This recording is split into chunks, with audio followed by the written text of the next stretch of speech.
건강해지기 위해서는 내 몸에 대한 혹 내 병에 대한 정확한 진단과 올바른 치료가 필요합니다. 진단이 정확하지 않으면 우리는 건강해질 수 없고 또 치료가 올바르지 않으면 우리는 건강해질 수 없을 것입니다. 저는 제 나름대로 진단서와 처방전을 쓰는 마음으로 13주 동안의 설교의 제목과 본문을 잡았습니다. 여러분 주보 앞면과 뒷면에 있는 글씨들이 그런 거라 하겠습니다. 간단히 말씀드리면 저는 부활절 이야기를 13주 동안 길게 하고 싶었던 겁니다. 목사님 왜 부활절 이야기를 13주 동안 하시려고 합니까? 부활의 서사가 우리에게 너무 짧았던 것은 아닌가 하는 제 나름의 진단이었습니다. 우리가 부활의 소식을 믿지요. 예수의 부활을 믿고 또 믿는 자의 부활을 믿고 영원한 생명을 믿고 내 아버지 집에 거할 것이 많도다 하신 주님의 말씀을 믿으니까 나는 부활의 신앙인이다 생각합니다. 귀한 고백이죠. 그러나 부활의 소식을 믿는다는 것과 성경이 증언하는 부활의 증인이 되는 서사는 이보다 훨씬 더 방대한 이야기입니다. 그래서 저는 지난 7주 동안 유월절과 무교절의 틀 속에서 부활절을 이야기하려고 했고 그리고 다시 7주간 오순절이라고 하는 틀 속에서 이 부활의 이야기를 길게 이야기하고 싶은 겁니다. 그러니까 오늘은 그 반환점, 마치 교차로에 선 시간이니까 좀 복습을 하고 또 예습을 하는 그런 시간을 좀 가져보도록 하겠습니다. 자, 먼저 지난 7주 동안 살펴본 내용 중에 한 4가지 요점만 한번 복습해 보기를 원합니다. 첫 번째, 예수님께서 유월절에 어린 양으로 돌아가셨는데 이 유월절 제사는 여러분 번제가 아니고 속죄제가 아니고 화목제라는 사실입니다. 이 사실 하나만으로도 이제 십자가와 부활의 서사는 훨씬 더 방대해지는 거예요. 엄청나게 큰 이야기가 됩니다. 두 번째, 유월절은 8일간의 기간인데 어린 양을 잡는 그 유월절은 하루고 나머지 7일은 누룩이 없는 그 온전한 빵을 먹는 시간입니다. 이 사실 하나만으로도 십자가와 부활의 서사는 우리에게 훨씬 더 방대한 이야기로 다가오게 됩니다. 그러니까 예수의 피로 구원을 얻는다는 것은 단번에 이루어지는 일이지만 그러나 부활하신 예수를 나의 영의 양식으로 삼아서 살아가는 것, 그건 평생에 걸리는 일입니다.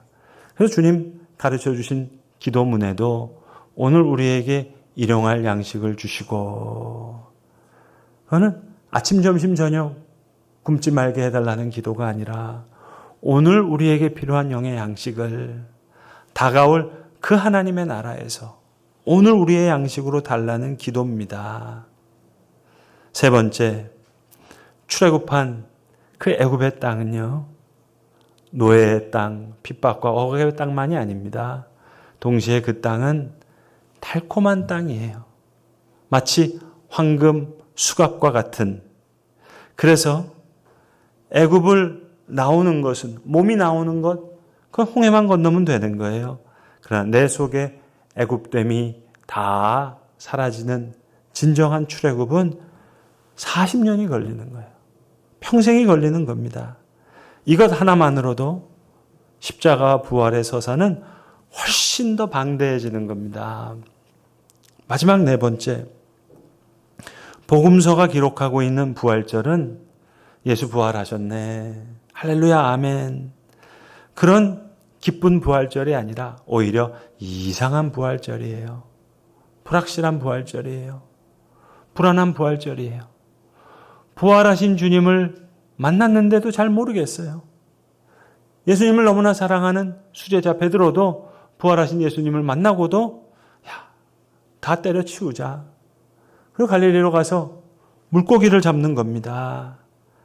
고뇌하는 자의 부활, 부끄러워하는 자의 부활, 걱정과 염려 가운데 있는 자의 부활, 의심하는 자의 부활, 특별히 바울에게 있어서는 신비한 부활입니다. 부활하신 주님은 이 땅에 계실 때 그때 만난 게 아니에요. 신비한 부활이죠. 그 서사, 예수님 부활하셨다, 할렐루야, 아멘. 부활주일 단번에 소화될 수 있는 이야기가 아닙니다. 베드로에게는 베드로대로, 도마에게는 도마대로, 바울에게는 바울대로 각각 다르게 이것 하나로도 십자가와 부활에 대한 서사는 훨씬 더 방대한 이야기가 됩니다. 마태복음, 마가복음, 누가복음, 요한복음의 부활의 증인이 되는 제자들의 이야기는 하나하나 다 깊이 파봐야 되는 거예요. 성령은 갑자기 툭 튀어나온 게 아니라 부활하신 주님께서 제자들을 만나셔서 숨을 내쉬면서 성령을 받으라 하신 예수님의 숨결과 같은 그 성령을 받아서 부활의 증인이 되는 거예요. 부활의 소식을 단순히 믿었다는 것이 아니라 각자의 삶의 정황에서 진정한 부활의 증인이 되는 이야기는 마치 홍해를 건너서 시내산까지 걸어가는 길만큼 긴 길입니다. 긴 이야기예요. 엄청나게 긴 서사입니다. 그래서 부활의 서사가 너무 짧지는 않았을까 하는 그 진단에 이제 부활의 서사를 길게 끌고 갑시다 하는 그런 처방전입니다. 오늘 우리가 읽은 본문은 주님께서 제자들과 함께 나누셨던 대화의 말씀입니다. 그런데 이제 주님께서는 목자 없는 양과 같은 그런 시간이 올 거라는 것을 말씀하십니다. 목자가 있었을 때는 부족한 것이 없었어요. 내가 전대와 배낭과 신발도 없이 너희를 보냈을 때에 너희에게 부족한 것이 있더냐? 저들이 대답하되 없었나이다. 그런데 이젠 상황이 달라졌다는 거예요. 위험한 시간, 어려움의 시간, 어둠의 때가 있는데 그러니 이젠 전대와 배낭과 검을 준비하라 말씀하시는 겁니다. 위험이 있으니까, 험악한 어려움이 있으니까 이제 그 길을 걸어가야 하는 사람들, 마치 돈이든 지갑, 그 전대가 필요하듯이 음식과 옷을 넣을 배낭이 필요하듯이 그 어려운 여행의 위험에서 나 스스로를 지켜야 하는 검이 필요하듯이 그런 때가 온다는 거예요. 그래서 오늘 주님 말씀하십니다. 전대가 있는 자는 가질 것이요, 배낭도 그리할 것이요, 검 없는 자는 겉옷을 팔아 살지어다. 그런데 흥미로운 것은, 오늘 제가 여러분과 함께 주목하고자 하는 것은 오늘 제자들이 동문서답을 하는 거예요. 예수님의 말씀을 알아듣지 못한 거예요. 36절과 37절에 예수님 분명히 말씀하셨는데 예수님 말씀하신 그 말씀을 오해한 겁니다. 알아듣지 못한 거예요. 그래서 38절에 제자들이 엉뚱한 말을 하는 거예요. 주님, 여기 검 둘이 있습니다. 예수님께서 그 대화를 중단시키려고 하시는 겁니다. 그래서 족하다 말씀하시는 거예요. 족하다. 여러분, 똑같은 말도요, 용례와 용법이 다르잖아요. 제가 예컨대 오늘 성가대 잘했었어요. 성가대 잘한다 그랬어요. 그거 잘하는 거죠. 근데 제가 똑같은 말을요, 성가대 참 잘한다 했어요. 그럼 그 용법은 뭐예요? 잘 못한다는 얘기예요. 진짜로 참 잘한다 아무리 얘기해도 그건 못한다는 얘기예요, 여러분. 수천 명, 수만 명의 성서학자들이 수백 년 동안 성경에 나오는 모든 단어들을 다 찾아서 용법과 용례를 다 사전처럼 이만큼 다 이미 연구해 놨어요. 오늘 38절에 나오는 이 족하다 하는 말은요, 신약 성경에 40번 가까이 나오는데요. 다른 데는 다 잘했다, 잘했다, 잘했다 그 의미예요. 충분하다는 의미예요. 적합하다는 의미예요. 그런데 유독 오늘 누가복음 22장 38절의 용례와 용법은 유독 다른 거예요. 잘한다. 그 얘기입니다. 오늘 이 본문 말씀을 제가 경상도 말로 번역하면 여러분 아마 느낌 아실 거예요. 오늘 족하다는 얘기는 뭐냐면 경상도 분들 느낌 아실 거예요. 막 그만해라. 그거예요. Enough. 족하다. Stop. 예수님, 지난 주일 우리 교회 부활절 예배 잘 드렸어요.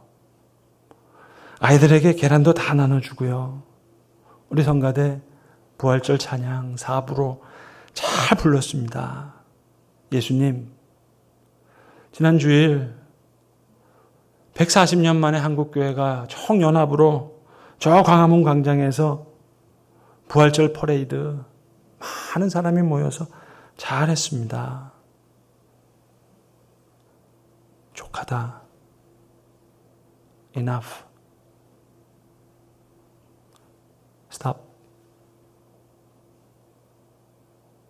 오늘 예수님의 말씀을 부활절을 보낸 우리를 향한 예수님의 진단과 처방으로 받는다면 오늘 말씀은 우리의 믿음의 발걸음을 위한 거룩한 채찍질이 될 것입니다.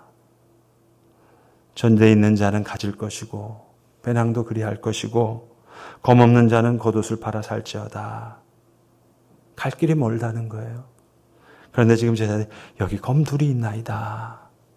하나는 베드로가 가지고 있는 검이었겠고 이제 곧 대제사장의 종 말고의 귀를 자를 그 검이었고 다른 하나의 검은 모르겠습니다만 모름지기 예수님의 12제자 중에 하나였던 열혈당원 시몬이 가지고 있는 검이 아니었을까. 예수님 검을 사라. 그러니까 여기 검이 둘이 있는데요. 뭔가 혁명의 기운을 우리가 할 일이 있겠는데요. 그러나 그 검으로 걸어갈 수 있는 믿음의 길이 아닙니다.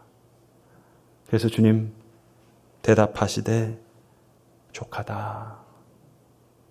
Enough. Enough that kind of talk. Stop.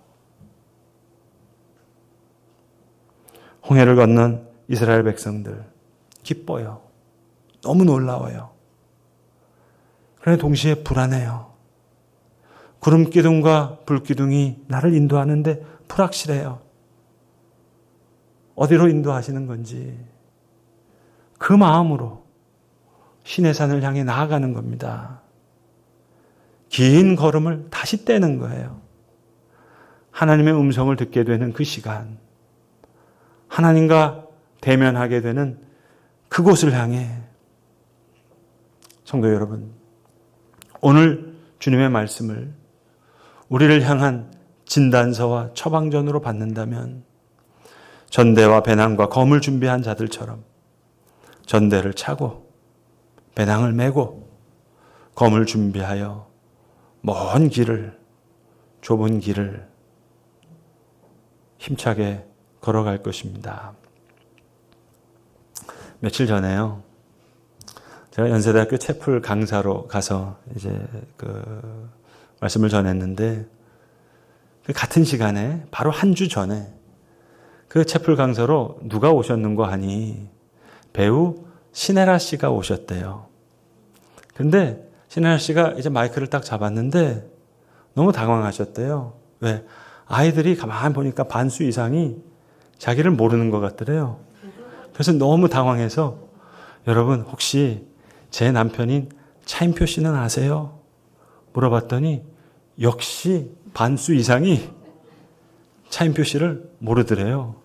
그러니까 여러분 차인표 신혜라 씨는 더 열심히 사셔야 되는 거예요. 여러분. 네? 차인표 신혜라도 열심히 살아야 되는데 우리는 얼마나 더 열심히 살아야 되겠어요. 여러분. 네? 부활절 지났지만 오순절을 향해서 열심히 나아가는 거예요. 그렇다면 여러분, 오순절로 가는 그 길은 어떤 길일까요? 영적 신의 산으로 올라가는 길이에요. 수천 년 전에는 모세 때 모세 혼자 올라간 받은 말씀이지만 이제는 하나님의 은혜로 우리에게 허락된 길이에요. 하나님께서 인간에게 처음으로 나타나신, 아니 유일하게 나타나신, 전무후무하게 직접 나타나신 그 최고조의 하나님의 임재가 무엇인지를 가르쳐 주신 그 시간, 그 신의 산을 사모하는 거예요. 오순절은 하나님이 이끄신 길이기도 하지만 우리가 사모하면서 올라가고 싶은 하나님의 임재의 경험의 정상과 같은 가장 높은 자리예요. 그때까지 쉬지 말고 가는 거예요. 여러분 혹시라도 출애굽하고 홍해반나를 건넌 다음에 여기가 좋사오니, 많은 경우 그렇죠. 예수 믿고 구원받았으니 됐다. 이제 지옥은 안 가겠고 천국은 이제 따놓은 당상이니까 여기까지. 광야에서 하나님 주신 만나를 먹고 또 메추라기 주시면 그 가끔 고기로 먹고 편하게 살지. 그게 아니에요. 하나님께서는 신의 산으로 이끌어 가시는 거예요. 이 여정에 있어서 하나님께서 인도해 주시는 하나님의 역사를 우리가 살필 겁니다. 오늘 교차로에 있으니까, 오늘 반환점이니까 몇 가지 예습을 좀 할게요. 4-5가지 예습을 할게요. 첫 번째, 숲곳에서의 초막. 여기 요나서 4장에 보시면 요나가 니느웨 성이 멸망하는 장면을 이렇게 보고자 저 언덕 위에 올라가서 초막을 짓습니다. 나뭇잎으로 엉기성기. 그게 수카라는 거예요. 텐트가 아닙니다. 장막이 아닙니다.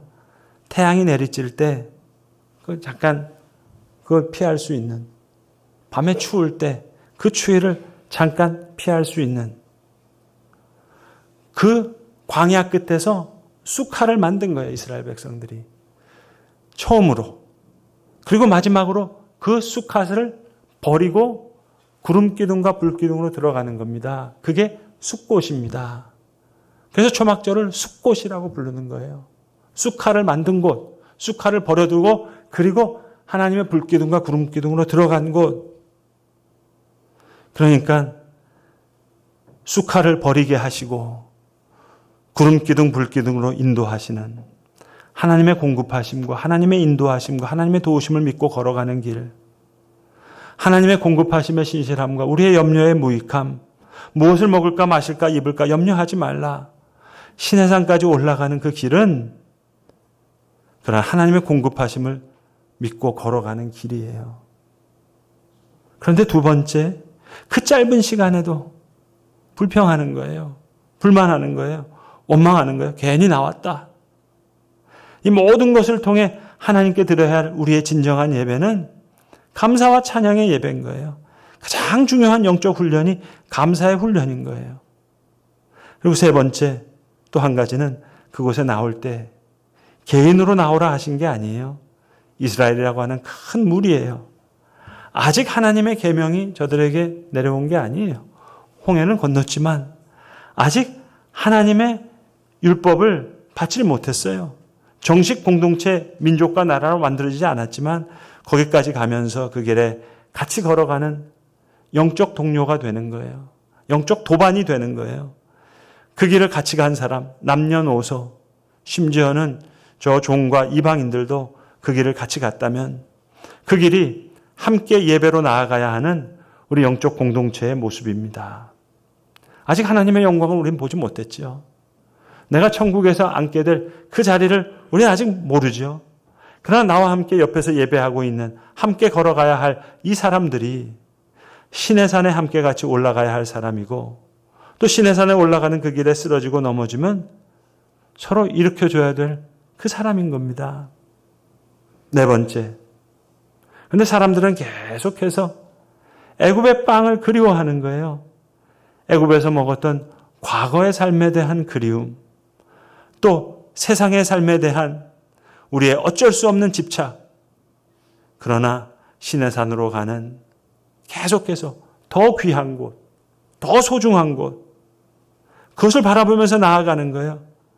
궁극적으로 우리가 바라보고 목적으로 살아가는 그 삶은 이 세상이 아니라 영원한 하나님이 주실 메시아의 나라, 예수님께서 말씀하신 하나님의 나라가 임하시옵소서 한 그 소망을 가지고 신의 향해 달려가는 하나님 나라에 대한 소망을 붙잡는 그 긴 길을 걷는 거예요.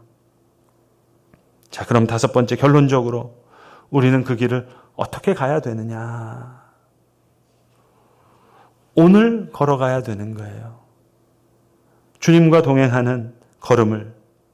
레위기에 보시면 하루 종일 드려지는 번제가 있어요. 번제는 두 가지인데 하루를 시작하는 번제가 있고 하루를 마치는 번제가 있어요. 이유 여하를 막론하고 이 번제는 계속되는 거예요. 그러니까 우리 삶 속에서 오순절로의 길은 그 하루를 걸어가야 되는 거예요. 시간이 50일 지났다고 해서 오순절이 임하는 것이 아니라 주님과의 동행, 말씀과의 동행, 그것이 오순절로 신의 산으로의 하나님과의 만남으로 이끌어진다고 하는 그 영적 훈련에 대한 소망과 격려. 이것이 오순절로의 영적인 여정입니다. 여러분, 신의 산의 오순절은 하나님께서 처음으로 직접 나타나셔서, 그 외에 하나님 나타나신 적이 없어요. 직접 나타나셔서 하나님의 음성을 들려주셨던 엄청난 사건이었어요. 우리는 예배를 아름답게 만들기 위해서 성가대가 찬양을 준비하고 최선을 다하고 그러지만 이스라엘 백성들이 시내산 앞에서 하나님을 만났을 때 그들은 죽을 것 같다. 오돌오돌 떨 수밖에 없었던. 그래서 여러 지파들이 우리가 살아난 게 기적이다. 믿어지지 않습니다. 하면서 더 이상 이걸 못하겠다는 거예요. 그런데 예수님의 은혜를 통해 이제 우리는 그 자리가 무서워지지 않는 자리로 하나님의 따뜻한 사랑의 임재로 여겨지는 이 예배의 자리로 나아가게 되는 그것이 신약의 오순절의 역설입니다. 신의 산에서도 천둥 소리가 있었고 불이 있었고요. 사도행전 2장에서도 똑같은 불의 혀가 있고 놀라운 큰 보이스가 있는 거예요. 성경에 천둥 소리라고 되어 있지만 그게 보이스예요. 콜이에요. 천둥 소리. 하나님의 음성을 들은 거예요. 사도행전에서 제자들이 오순절에 방언을 이야기할 때 이게 콜입니다. 콜. 그들의 입술의 소리가 천둥 소리와 같은 하나님의 음성으로 변화되는 거예요. 천둥 소리가 그들이 들었던 하나님의 음성이 되듯이 이젠 그들의 입술을 통해 나오는 음성이 하나님의 음성이 되어서 하나님의 높으심을 이야기하는 그런 존재가 되는 거예요. 제자들이 모인 그 모임이 하나님의 임재의 좌표가 되는 거예요. 하나님이 풀 스케일로 임하셨던 신의 산의 임재가 사도행전에서 재현되는 거예요. 그 길을 가기 위해서 전대에 있는 자는 가질 것이요 배낭도 그리하고 검없는 자는 겉옷을 팔아 살지어다. 긴 여행이라는 거예요. 긴 서사라는 거예요. 좁은 길이라는 거예요. 그러나 우리의 존재가 하나님의 임재의 좌표가 되고 사랑하는 예수의 제자들의 음성이 천둥 소리와 같은 하나님의 음성이 되어서 하나님의 놀라운 역사를 이야기하고 찬양하는 그곳을 향해 걸으라 하시는 주님의 비밀한 말씀이 오늘 우리가 읽은 이 말씀 속에 주님께서 제자들에게 하셨던 그 말씀 속에 있는 줄로 믿습니다. 기도하겠습니다. 아버지 하나님, 대답하시되 enough, 족하다, stop. 그 말씀이 우리의 믿음의 순례를 위한 거룩한 채찍이 되게 하시옵소서. 전대에 있는 자는 가질 것이요 배낭도 그리하고 검없는 자도 겉옷을 팔아 살지어다 하신 주님의 말씀이 우리의 믿음의 도약을 위한 귀한 디딤돌과 같은 귀한 말씀 되기를 원합니다. 제자들의 입술의 소리가 천둥 소리와 같은 하나님의 음성이 되었고 저들 가운데 하나님의 임재가 드러났던 그 영적 시내산과 같은 그 오순절의 시간으로 우리도 나아갈 수 있도록 주님 우리의 발걸음을 인도하여 주시옵소서. 우리 구주 예수 그리스도의 이름으로 기도드리옵나이다. 아멘.